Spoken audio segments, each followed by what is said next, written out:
Hello दोस्तों अभी फ़िलहाल सीआरपीएफ कांस्टेबल ट्रेड्समैन की एग्ज़ाम चल रही है 1 जुलाई से।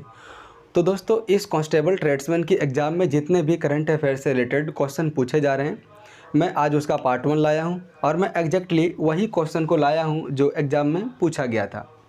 आज मैं जितना भी क्वेश्चन को लिखा हूँ यहाँ पे, मैं आज उससे संबंधित जितने भी करंट अफेयर और बन सकते हैं, मैं आज आपको बताऊँगा। तो अगर आप कॉपी कलम लेके मेरा जो एक्स्ट्रा फैक्ट जो आज मैं बताने वाला हूँ, अगर आप उसे नोट डाउन कर पाइएगा तो आने वाले एग्ज़ाम के लिए बहुत इम्पोर्टेंट होगा। तो चलिए इसे बिना किसी देरी के इस एपिसोड की शुरुआत करते हैं। पहला क्वेश्चन है कि ताउते तूफ़ान कब आया था। मैं सबसे पहले यहाँ पे लिख देता हूँ कि ताउते तूफ़ान आया था मई 2021 में आया था। कब? मई 2021 में। दोस्तों कहाँ पे आया था? तो गोवा, कर्नाटक, केरल और महाराष्ट्र के तटीय क्षेत्रों से गुजरते हुए वहाँ पे भयंकर बवाल मचा दिया था। कौन? ताउते तूफ़ान। ताउते तूफ़ान एक प्रकार का उष्णकटिबंधीय चक्रवात है, ठीक है। अब अगर ये चक्रवात है तो फिर इसका नाम तूफ़ान क्यों दिया गया? तो इसका ताउते तूफ़ान दिया गया नाम म्यांमार के द्वारा दिया गया और वहाँ पे बहुत भयंकर बवाल मचा दिया था, तबाही मच गई थी, ठीक है। तो इसका नामकरण किसके द्वारा किया गया? म्यांमार के द्वारा किया गया। दूसरा क्वेश्चन है कि पीएम मोदी ने किस आईआईटी में ब्लॉकचेन आधारित डिजिटल डिग्री का शुभारंभ किया है? मैं इसका आंसर बताने से पहले मैं आपको पहले बता दूं कि ब्लॉकचेन है क्या। तो ब्लॉकचेन एक ऐसी तकनीक है जिससे डिजिटल लेन देन को रिकॉर्ड किया जाता है, ठीक है। जैसे बिटकॉइन हो गया ना, वैसे अगर इसे साधारण शब्दों में कहे तो जो ब्लॉकचेन है एक डिजिटल सार्वजनिक बही खाता है। तो पीएम मोदी ने इसे आईआईटी कानपुर में लॉन्च किया है। कहाँ पे? आईआईटी कानपुर में।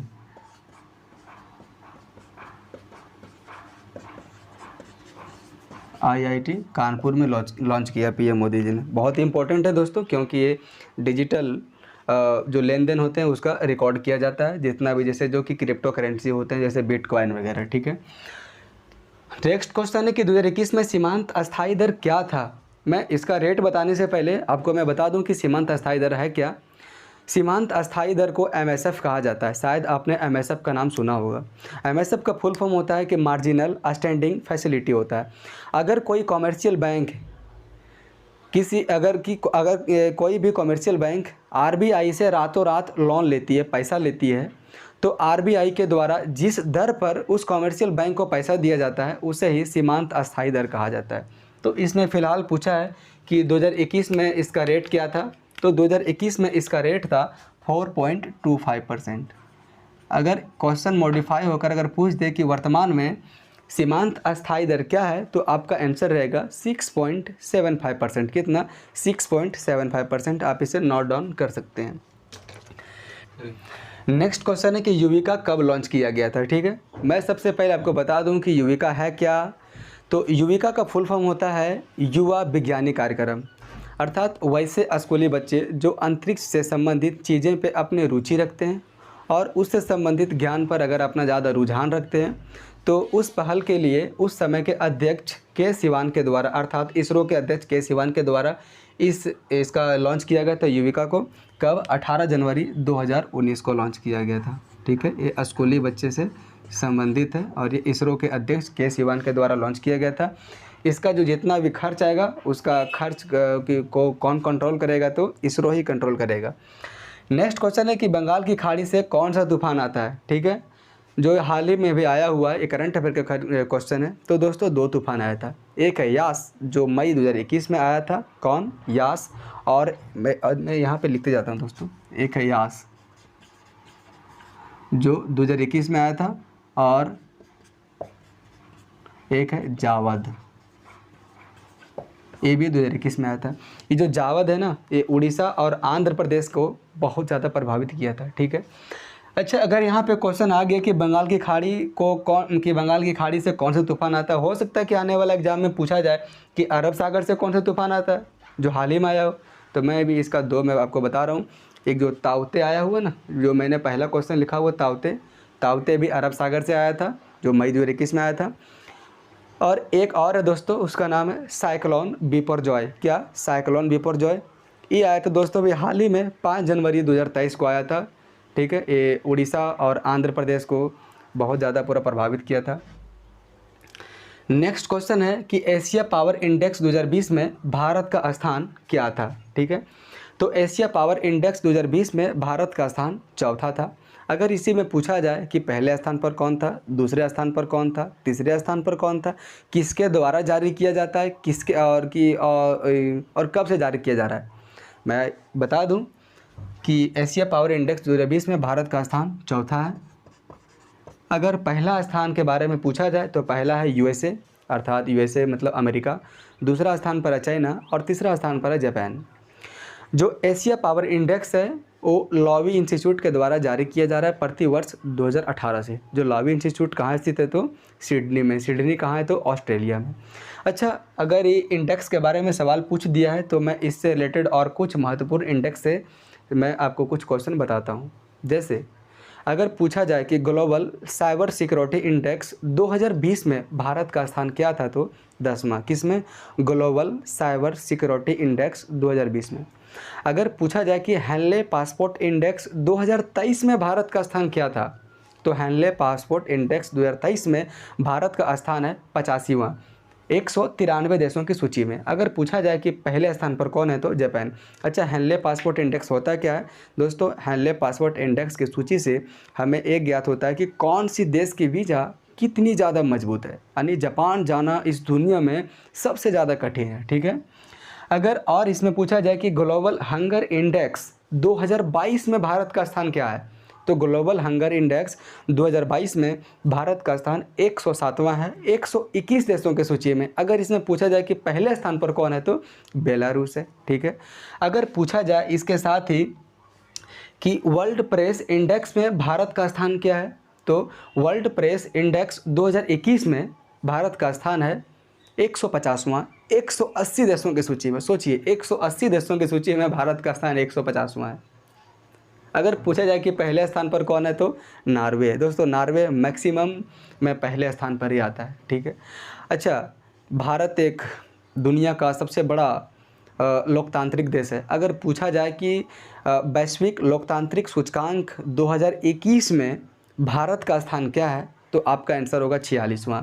कितने देशों में, तो 167 देशों में। अगर इसमें भी पूछा जाए कि वैश्विक लोकतांत्रिक सूचकांक 2021 में कौन सा देश प्रथम स्थान पर है, तो आपका आंसर होगा नॉर्वे। अच्छा, एक क्वेश्चन और आया था, हालांकि मैं इसे लिखने के लिए भूल गया इंडेक्स में। ठीक है, चाहे तो मैं उसे पार्ट 2 में ऐड कर देता, लेकिन अगर इंडेक्स में आपको बता रहा हूँ, एक था कि नेटवर्क रेडीनेस इंडेक्स 2021 में भारत का स्थान क्या था, तो नेटवर्क रेडीनेस इंडेक्स 2021 में भारत का स्थान था 67वां। अभी मैं आपको और भी बहुत कुछ बताता, लेकिन समय कम है और भी बहुत सारे क्वेश्चन को कवर करना है और एग्जाम भी है। चलिए, नेक्स्ट क्वेश्चन है कि विश्व खाद्य पुरस्कार 2021 किसे दिया गया। ठीक है, तो विश्व खाद्य पुरस्कार 2021 भारतीय मूल की डॉक्टर शकुंतला हरिके सिंह को दिया गया। किसे, डॉक्टर शकुंतला हरिके सिंह को दिया गया। मैं इसे ब्लैक पेन से ही लिखता हूँ, डॉक्टर शकुंतला हरिके सिंह को दिया गया। कब, 2021 में। अगर इसी में पूछा जाए कि 2022 में किसे दिया गया, तो आपका आंसर होगा नासा के जलवायु अनुसंधान के वैज्ञानिक, उनका नाम है सिंथिया रोसेनजीविक। क्या, सिंथिया रोसेनजीविक जी को दिया गया 2022 में विश्व खाद्य पुरस्कार। नेक्स्ट क्वेश्चन है कि इन्फोसिस पुरस्कार 2021 गणितीय विज्ञान के लिए किसे दिया गया, तो दोस्तों गणितीय विज्ञान के लिए दिया गया डॉक्टर चंद्रशेखर राव को। किसे, डॉक्टर चंद्रशेखर राव को।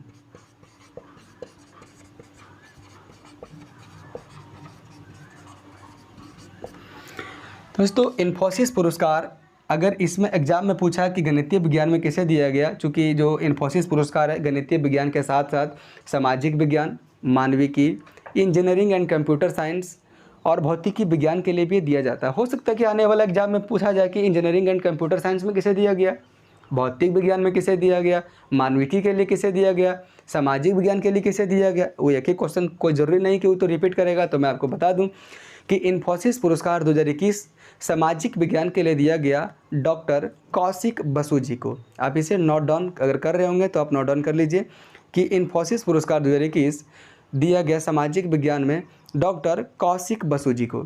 अगर पूछा जाए कि इंजीनियरिंग एंड कंप्यूटर साइंस में किसे दिया गया, तो आपका आंसर होगा प्रोफेसर अरविंद जी को दिया गया। अगर पूछे कि मानविकी के लिए इन्फोसिस पुरस्कार 2021 किसे दिया गया, तो आपका आंसर होगा बिल ग्राम जी। कितना? बिल ग्राम जी होगा। अच्छा, अगर पूछे कि भौतिक विज्ञान में किसे दिया गया, तो आपका आंसर होगा श्रीनिवास कुलकर्णी जी। ठीक है, चलिए नेक्स्ट क्वेश्चन की ओर हम लोग आगे बढ़ते हैं। नेक्स्ट क्वेश्चन है कि नीना गुप्ता को 2021 में कौन सा पुरस्कार दिया गया?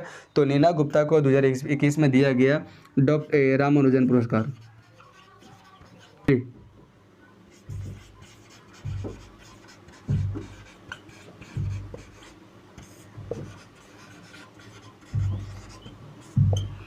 तो उसे कौन सा पुरस्कार दिया गया? तो रामानुजन पुरस्कार दिया गया। दोस्तों अभी लाइन चली गई थी, ठीक है।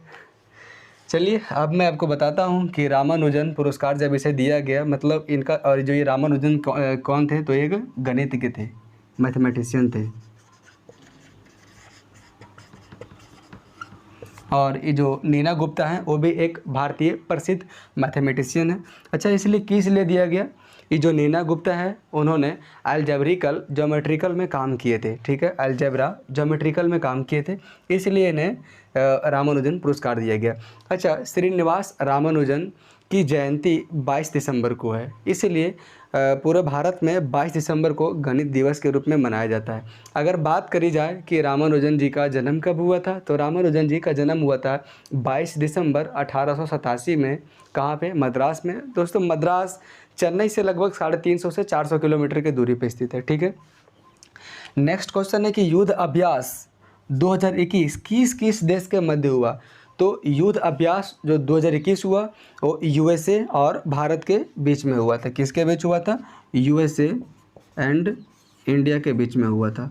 अच्छा, जो 2021 में हुआ वो युद्ध अभ्यास का 17वां संस्करण हुआ। दोस्तों एक बार होता है इंडिया में और एक बार होता है यूएसए में, एक बार इंडिया में एक बार यूएसए में।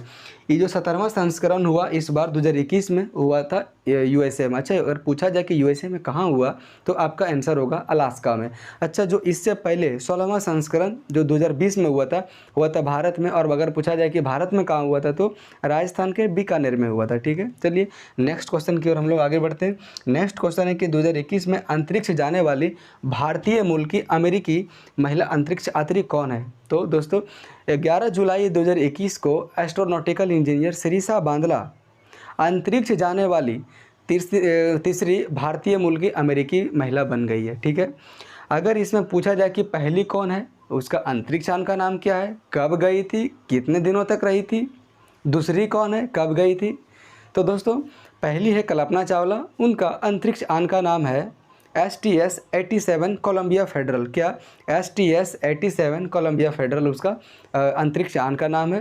वो 1997 में गई थी। ठीक है, और वो ऐसा करने वाली और अंतरिक्ष में जाने वाली वो भारतीय मूल की अमेरिकी पहली महिला हो गई। ठीक है, कल्पना चावला लगभग अंतरिक्ष में 31 दिन 14 घंटे और कुछ समय का समय वहाँ पे बिताई थी।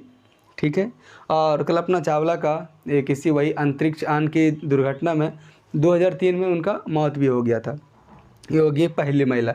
अगर हम दूसरी महिला उनके बारे में बात करूं, तो दोस्तों दूसरी महिला है सुनीता विलियम्स। सुनीता विलियम्स जी गई थी 2006 में और उन्होंने लगभग 195 दिनों तक वहां तक रही। अच्छा, अगर क्वेश्चन पूछा जाए कि सबसे पहले ऐसा कौन सी महिला है जो अंतरिक्ष गई थी, सबसे पहले अगर महिलाओं में, तो सबसे पहले थी वैलेंटिना तेरेस्कोवा। महज उसकी उम्र उस समय 26 वर्ष थी। इस प्रकार से अभी तक जितने भी महिला अंतरिक्ष यात्री अभी तक अंतरिक्ष की सैर करने के लिए गए हैं, उनमें से सबसे कम उम्र की महिला के बारे में अगर कहा जाए तो कौन हो गई? वैलेंटिना तेरेस्कोवा, यानी 26 वर्ष की आयु की थी। अच्छा, अगर पूछा जाए कि सबसे अधिक दिनों तक महिला में वहाँ पे अपना समय कौन बिताई और पुरुषों में सबसे अधिक दिनों तक वहाँ अपना समय किसने स्पेंड किया, तो दोस्तों महिलाओं में इसका आंसर होगा क्रिस्टीना कोच, जो अबर गई थी 2019 में गई थी। लगभग 328 दिनों तक वहाँ पे रही थी। क्रिस्टीना कोच ये अमेरिकन ही है। ठीक है, इनका अगर अंतरिक्ष यान का नाम अगर पूछा जाए तो इनका अंतरिक्ष यान का नाम था MS-12। अगर पूछा जाए कि पुरुष में कौन गया था और कितने दिनों तक रहा था, तो पुरुष में गया था मार्क वनडे जी गए थे और लगभग 355 दिनों तक वहाँ पे रहे थे। तो इसका आंसर क्या होगा? शिरीषा बांदला होगा।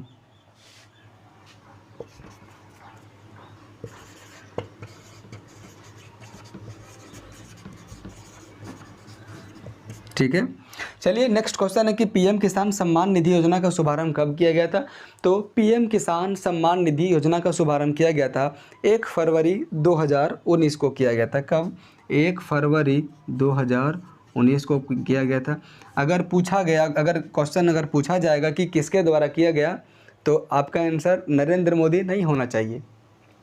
ये बहुत पॉपुलर स्कीम है और इसकी शुरुआत की गई थी केंद्रीय मंत्री पीयूष गोयल जी के द्वारा किया गया था। अगर पूछा जाए कि पीएम किसान सम्मान निधि कौन सा मंत्रालय के अंतर्गत अधीन आता है, कौन सा मंत्रालय के अधीन आता है, तो आपका आंसर होगा ministry of agriculture and farmer welfares, यानी कृषि मंत्रालय के अंतर्गत आता है। अच्छा, इस योजना के तहत प्रत्येक किसान को जिनकी जोत की भूमि कम से कम 2 हेक्टेयर थी, उन्हें प्रति वर्ष 6,000 रुपया दिया जाता था और दिया जा रहा है 3 किस्तों में दिया जाता है। ठीक है, यानी 4 महीने में 2,000 रुपये। लेकिन जो पहले थी कि किसान के कम से कम जो कि किसान के पास 2 हेक्टेयर की भूमि अनिवार्य थी, अभी इस अनिवार्यता को ख़त्म कर दिया गया। अगर कोई भी किसान है, या तो छोटा हो या तो बड़ा हो, उन्हें 3 बराबर किस्तों में 2,000 रुपये करके प्रत्येक वर्ष उसे 6,000 रुपये दिया जाएगा। नेक्स्ट क्वेश्चन है कि 2021 में किसे ऑप्टिकल फाइबर के लिए पद्म विभूषण से सम्मानित किया गया। दोस्तों, ऑप्टिकल फाइबर के जनक है नरेंद्र सिंह कपानी जी। ठीक है, और उन्हें मरणोपरांत या पद्म विभूषण पुरस्कार उसे दिया गया है।